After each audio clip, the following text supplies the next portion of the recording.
Well,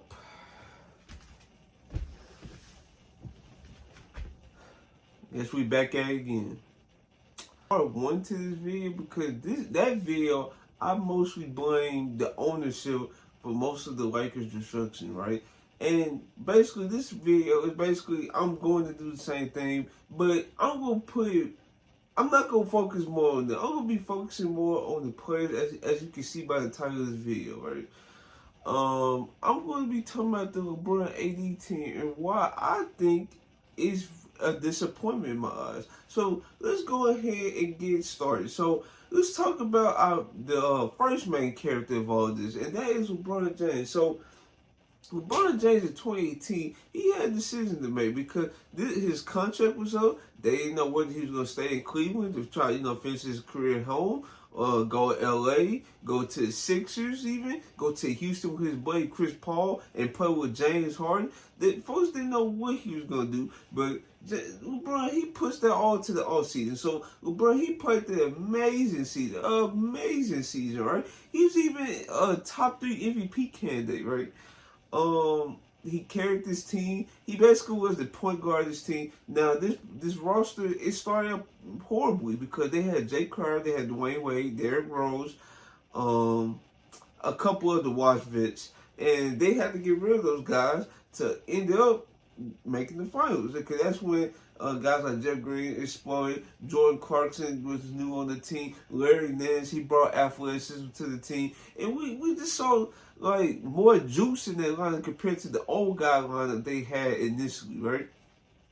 So after the finals appearance, they got swept by the Warriors because LeBron, he had 51 in game one of the finals, and we all know what happened. Hill misses. Rebound goes to the Cavs. J.R. Smith brings it back out. Throws it to Hill. Hill shot blocked. And we'll go to overtime. We don't even have to get into it. But, after that, he hit his hand like a clipboard or something, broke his hand, and he was like basically toast the remainder of that series. So, and then we're going to go to our second main character, and that's Anthony Davis. Let's talk about his 2018 season. He had an amazing 2018 season himself. I feel like he was also top 3 in MVP vote as well, and he was definitely top 2 in DPOY vote. And if anything, if you ask me, he should have won because Gobert played like 55 games that season. And AD, when DeMarcus Cousins went down, not only he had to take on a bigger defensive load, he had to take on a bigger scoring load. And guess what? In the first round series, there's a 6 seed, right? They ended up did they sweep them? I think they actually swept the 3rd seed Blazers. And they was not expected to win this year because they didn't have DeMarcus Cousins. Rondo had to be a pseudo third. I won't say third star, but third player in the ranking that's taking a ball handling dudes, right? And then they had guys like Solomon Hill. Nikola Mirotic had to step up as the 3rd scorer in that team. Like Etwan Moore. Like that team was just not good at all. But they ended up getting to the second round and they ended up winning the game. Congratulations to the Pelicans this year because I did not expect them to win no games this year, but AD and the crew found out a way. So that was that. So let's go back to LeBron because I know I'm kind of intertwined right here, but let's get back to LeBron. Let's talk about his offseason, why he chose the Lakers. So the reason why he chose the Lakers is to be closer to home. He already lived in LA for multiple years. He had sons that was about to come up and play high school ball in LA. So it was just like right at home for him. And he felt the weather was nice for him. He could play for a storied franchise in the Lakers. So, boom, that happened. We come into the 2018-19 season, and it was like pretty rocky. It was pretty rocky. I remember that season like by heart because this is the season where we signed guys like Rondo, Lance Stevenson, JaVale McGee, who else? Like Michael Beasley. This is the goal of Magic Johnson to take the pressure off LeBron, right? This was his goal to try to sign all these guys that really had no like actual ball handling dudes except for Lynn Stevenson for 1 or 2 years that that could actually take the pressure off of LeBron. Actually, and also guys like Lonzo was still there. Second overall pick was still there. Josh Hart, Brandon Ingram, like these guys were still there, right? But they just didn't have enough experience to take on the load of being, having the pressure of being on a team with LeBron James. Not yet, at least, not yet. But as throughout the season, we've seen guys like Brandon Ingram step up a ton. This was also the season we didn't have a big man.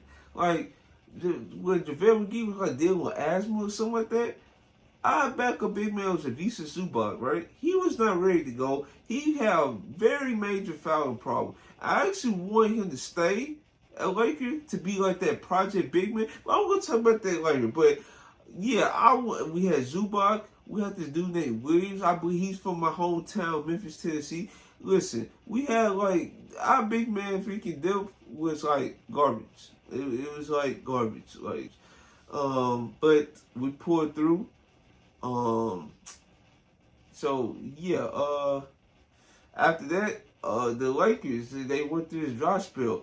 And then Christmas Day, coming up to Christmas Day, it was like getting a little bit stingy. Christmas Day, that's when LeBron tore his groin though, and that's when the season got derailed, just like that. And then during the trade deadline, before the trade deadline, there was already rumors of this big man from the Pelicans named Anthony Davis was probably going to be interested in joining the Lakers. And I want to stop right here for a second because I remember when LeBron, it was like a media day, I believe. It showed the picture of LeBron James on his phone, right? And it showed the odds of who's going to be the next star to team up with LeBron. It had Anthony Davis at the top. I remember I was walking through the hallway when I saw it. I said, whoa, this is crazy. I did not expect this. And then during the season, it just started to pick up even more. Then when AD, had signed with Rich Paul, and AD, they was like going behind the scenes and trying to force their way to LA. And then it got to a point where AD, which he shouldn't have done, by the way. I disagree how he went about it, but it's weird. It's my team. I want him to come to LA by any means possible, right? But yeah, he ended up forcing a trade publicly. He got fined heavily for it. He deserved to get fined. Him and Rich Paul deserved to get fined for it. And yeah, that was that. Then LeBron, like I showed at the beginning of this video, he put out the tweet of where Shams, Woj, Haynes, McMahon. Like, he put out that tweet, and nothing happened. Literally nothing happened. And then this is also the season, man, LeBron came back from his groin injury faster than he shouldn't have. Like, he shouldn't have came back as fast as he did, but neither here nor there. But he came back, he tried to gut it out, and then he put out a statement before the Grizzlies game, I believe. But it was definitely during this time where it was like, bro, what we gonna do? What we gonna make playoffs tonight? And he decided he was gonna make the statement saying playoff mode activated. I'm like, okay. And then we ended up losing a bunch of games, and we got out the playoffs. And LeBron James had to be deactivated for the season because he really wasn't the same guy, y'all. So that was that. That season was a disaster. So we go back to our second main character, Anthony Davis. So 2018-19, like I said, he demanded the trade. He was on a tear, and his tear was like going like for nothing because the roster around him started to get worse and worse. The main guy that was setting him up, throwing him lobs and stuff, Russ Era, he signed with the Lakers. So I think, and then Drew Holiday, yeah, he can do it, but it's not going to be as frequent as what Rondo was doing. And Drew Holiday is your second best player. Like, yeah, he can do it, but it's not DeMarcus Cousins level of production. So that's where everybody else had to get slide down. They tried to play like a faster pace, and it really didn't help nothing. The only thing it helped was AD production. That's the only thing it did.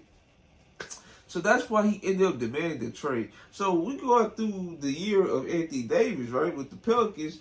Like I said, it got very nasty. Like I said, AD got fined, and also a man got fired, Dale Demps. And the reason why Dale Demps got fired because him and Magic Johnson was just leaking trade ideas, and Dale Demps was like stupid enough to decline offer. We basically offered our entire roster to try to get AD, and he declined it anyway to be paid and leaked the trade through the media. Like, he was operating in bad faith. That's why he's fired. I believe he's like assistant GM for somebody. I don't know who. But a guy like that that's operating under emotion and not thinking straight, he don't deserve to be a GM again. You should just stay in your role as an assistant GM or whatever you is now. All right? Okay? So, yeah, he ended up getting fired. And that's when they brought in David Griffin. Now, David Griffin, he had some ties to LeBron because he was on the team where he was on the LeBron team that won the championships. And he put out a statement before he got the job, or wasn't doing the job, that it was like very exhausting trying to build teams because you know how much pressure LeBron tried to put on you to make championship type rosters. And he said it felt exhausted. He had to take a break from it, and that's when he got the Pelican job. And so yeah, we go in. AD, he did his thing.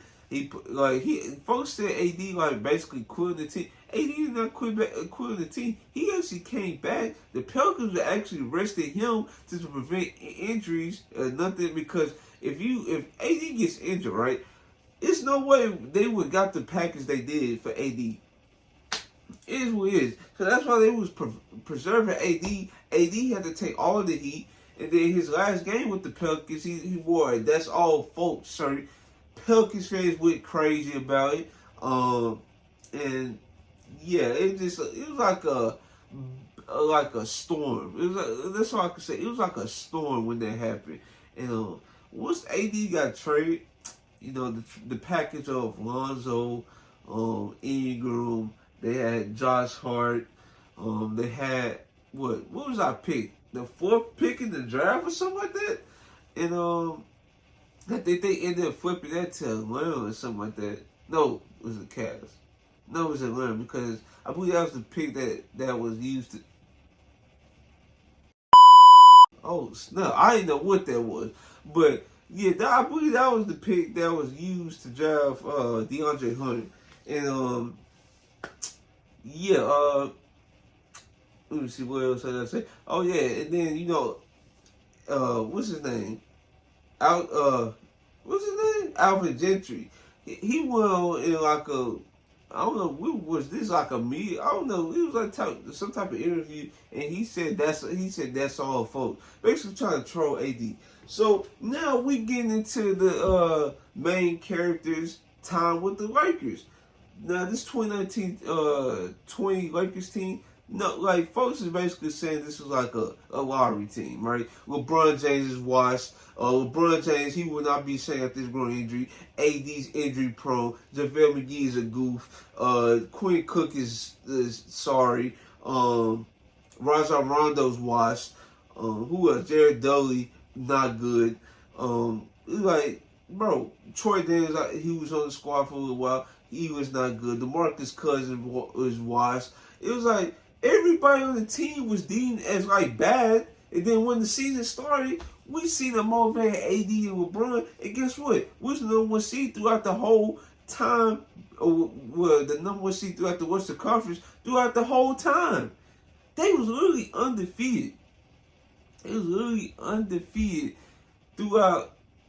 Like, let's say if they had lead throughout the first 3 quarters of the game, they was undefeated coming into the 4 quarters of closing that game out and winning the game. And don't worry, the screenshot right here, right in front of you. So I'm not making this up. So the 2019-20 Lakers team was like lightning in a ball. And then the last few weeks of the season, before the shutdown happened, we beat the Clippers, or we beat the Bucks. Then we beat the Clippers, right? This is before the shutdown happened. There's also a 50-win team, by the way. They won 50 games, right?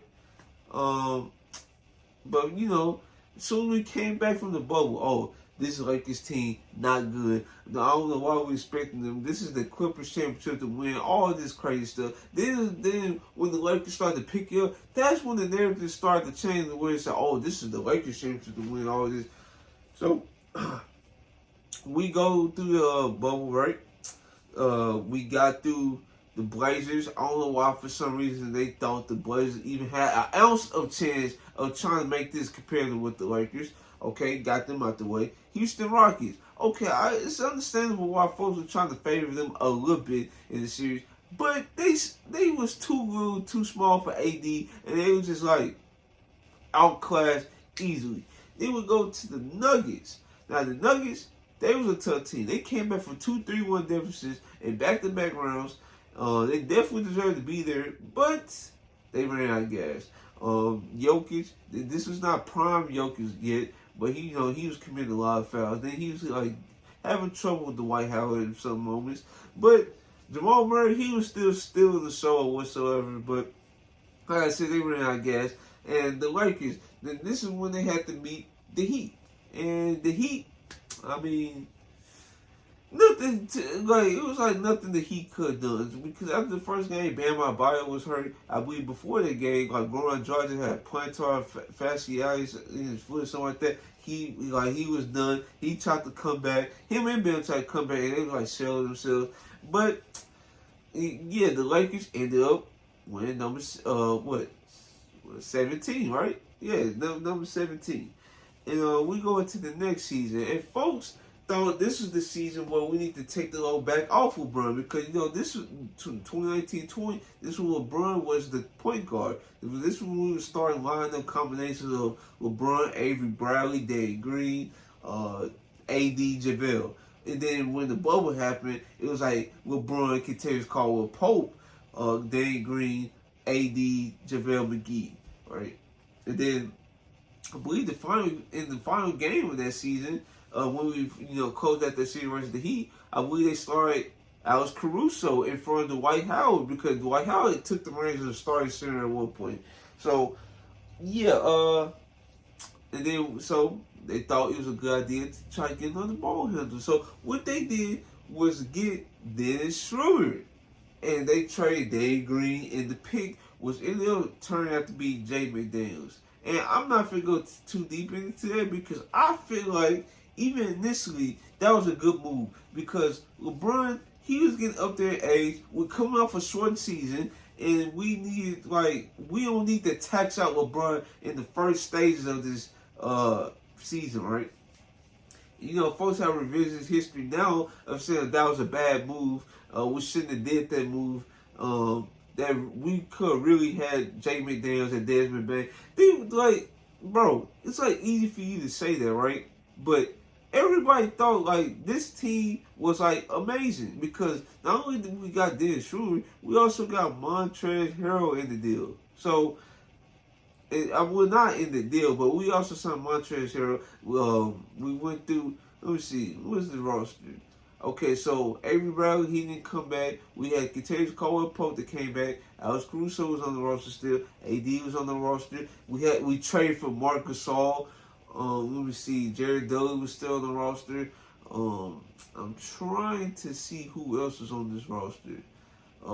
At one point, I think we got Alfonso McKinney, Marquise Morris, who we got from the buyout in the previous season. He was still on the roster, and I'm still struggling to see who else is. Oh, we picked up Wesley Matthews. That's who's different. Rajon Rondo had left, and basically those really are the pieces that that was on the roster, right? They actually made contributing pieces throughout the roster. Also, we throughout this season, I think in the bio market we had got Ben McLemore. He was pretty good for a few games, but his defense was pretty bad. But yeah, this season was basically a part 2 to 2019 in the first few weeks of the season. You have LeBron James doing turnaround jumpers, looking at his teammates. James Harden leaving right after that game. I believe it was they had 21 wins. I believe it was like 21-6 or something like that. They was number 1 seed again. Then boom, right there. AD gets hurt against the Nuggets. Like he already did like heel and Achilles injuries, right? And then he thought the Achilles had freaking got blown out, but it was just like a strain, like a calf strain, and he just had to sit out for multiple months. We have to get him out the way, all right? Get him rest, get him ready for the playoff run. Then, like a few weeks later or a month later, I believe, LeBron gets hurt. And that's because Solomon Hill decides to dive at his legs for no reason at all, and he ended up blowing out his ankle. So that season was like a dud, right? But we ended up sticking the 7th seed, and we ended up facing the number 2 seed Suns. And folks don't realize this, the Lakers as the 7th seed was favored to beat the 2nd seed Suns. But with AD getting injured again, because I believe on one play, hold on, but before I get to that, game 1, we lost, okay? I don't know what that was about. Game 2, that's when AD and LeBron started to turn up. Game 3, AD and LeBron turned up again. That, I believe AD was the first Laker in a while to drop back-to-back 30-point games since Shaq. So, he was on one. And also, throughout this season, we ended up getting another buyout candidate, Andre Drummond. He was the starting center. So the series is 2-1, right? 2-1. And when AD in that game, in the Lakers' second victory, he ended up hyperextending his knee. And then the next game he tried to play through a hyperextended knee. He ended up busting his groin. And then he had to sit out. He tried to come back, and he was definitely not moving right at all. So they shut him down just like that within the first few seconds of the game. And they shouldn't even have cleared him to play at all. So that's another season down the journey. 21-22. So this is the season where it's LeBron, KD, he got James Harden, he got Kyrie. Oh my God, we got overact and do something fast. And this is when they decided to get Russell Westbrook. And this was the turning point throughout the LeBron AD team right here, right now. Because not only did they give up KCP and Kyle Kuzma, who I forgot to mention in the previous roster, they also had to choose between THT and Caruso. And they had to choose THT, and Caruso had to walk. So not only two best wing defenders, wing guard defenders, KCP and Caruso had to leave. Kuzma, who's a big body, who had to grab a rebound, who's a good rebounder for his side. Yeah, maybe he's doing some goofy stuff, but that goofy stuff could have been forgiven if he kept doing his role. And you lost all 3 of those pieces for one piece who didn't live up to the billing at all. And I'm just gonna keep these 2 seasons short. Well, 1.5 seasons short. The season we missed the playoffs. Russell Westbrook was bad. They tried to trade him, couldn't trade him because we didn't have the assets to get off his contract. It was bad deals. That season was a dud. Failure. Then we come into the 22-23 season. They decided to fire Frank Vogel because him and Russ couldn't get along. So they just went through a coaching search and said, who can fix Russell Westbrook? And Darvin Ham and Terry Stotts was the finalists, and they ended up choosing Darvin Ham. Folks was late that we chose Darvin Ham, but when I'm finna get too late, you about to see why folks turned on him too. But beginning of the season, we started 2-10. Then at a point where LeBron had to sit some games because he was hurt, that's when AD went on his tear. December was AD. Then AD, he ended up, what happened to him? Oh, that's when his foot just got messed up. He had bone spurs. He came back earlier than normal in the middle of the season. LeBron James, he had to take on the load. It was a tough load for him. And then it was a mid-season trade. Russ got traded for Jared Vanderbilt, D'Angelo Russell, Malik Beasley, and of course we had to attach a pick to that. So yeah, then we made this run with AD because with Brian Foot, he was also dealing with foot problems, and he had torn tendon in his foot March 1st against the Mavericks, and yeah, AD had to take on the load once again, and he did just fine. We got to the playoffs, and I was not expecting this. We beat the Grizzlies. I believe I was expecting that. The second round series, man, that was a tough one. I am so glad the Lakers ended up closing out and winning that series against the Warriors because I did not want to hear Warriors fans whatsoever. All right? So, we go through that. Then we face the Nuggets. Now, folks was like underrating the Nuggets all season. He said, folks, you have folks saying, oh, the only Nuggets I'm afraid of is chicken nuggets, all that crap. Folks just underrated the Nuggets all season until, guess what? You found out why the Nuggets was the number one seed throughout this whole time. And they ended up sweeping the Lakers. And that was that. So now we at this point now where we're 24-25. We just lost against the Hawks.